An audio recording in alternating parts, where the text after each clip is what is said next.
नकली दवाओं का कारोबार बड़े पैमाने पर हो रहा है। संयुक्त राष्ट्र संघ की एक रिपोर्ट के मुताबिक 17 लाख करोड़ से ज्यादा का ये अवैध धंधा पूरी दुनिया में हो रहा है और भारत उन प्रमुख देशों में से एक है जहां यह अवैध कारोबार बड़े पैमाने पर हो रहा है। और एक तरह से हम कह सकते हैं कि हिंदुस्तान एक हब बन गया है नकली दवाइयों का। सबसे बड़ा सवाल यह कि मेरे ये लिखित प्रश्न के जवाब में राज्यसभा में सरकार ने जवाब दिया है कि 2019 से लेकर के 2025 तक 5,74,233 दवाओं के नमूने लिए गए और जो नमूने लिए गए उनमें से 16,839 दवाओं के नमूने ही गुणवत्तापूर्ण थे। और सबसे बड़ा सवाल यह है कि लचर पैरवी की वजह से ये कानूनी प्रक्रिया में कहीं खामियां होने की वजह से जो अपराध पंजीकृत होते हैं उसमें दंडित किए जाने का जो औसत है, लोगों के ऊपर गुनाह साबित करने का जो औसत है वो खाली 5.9 है। ये बहुत ही चिंता का विषय है और मैं ऐसा मानता हूं कि कानून का जो मनोवैज्ञानिक दबाव इन अपराध करने वालों पर होना चाहिए। ये लोग देश और समाज के दुश्मन हैं, लोगों की जान ले रहे हैं।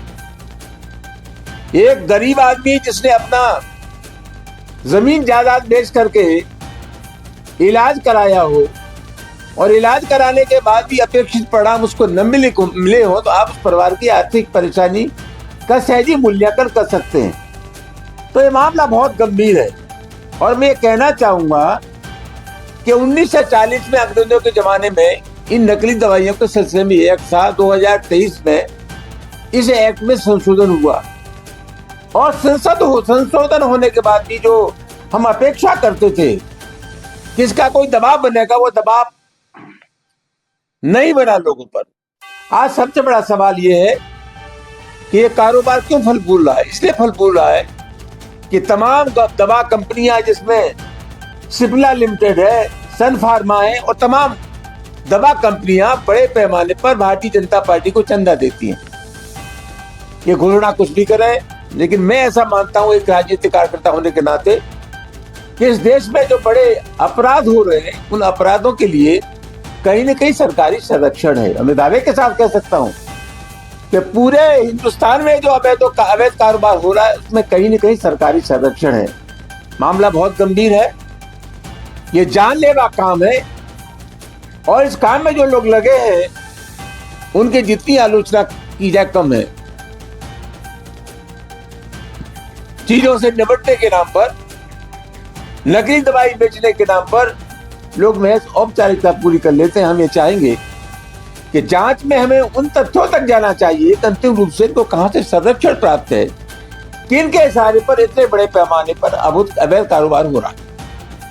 मूल वजह सर क्या मानते हैं आप इसमें? थोड़ा मैंने बताया ना, इतने बड़े पैमाने पर अवैध कारोबार। अभी आप देखा आगरा में छापे पड़े और जो रिपोर्ट प्रकाशित हुई है, जो तथ्य सामने आए कि रेलगाड़ियों में चले आ रहे तमाम दवाइयां चली आ रही, क्यों नहीं पकड़ा गया इन लोगों को? इतने बड़े पैमाने पर एक काम हो रहा है, काम होने के बावजूद भी हम उनके खिलाफ कोई कठोर कार्रवाई नहीं कर पाए। सीधा मतलब क्या है? सीधा मतलब यही है, जैसा मैंने अभी आपसे कहा कि इतने बड़े पैमाने पर जो काम हो रहा है वो निश्चित रूप से सरकारी संरक्षण में हो रहा है। इसकी तह तक जाना चाहिए और पूर्ण रूप से इसका खुलासा होना चाहिए।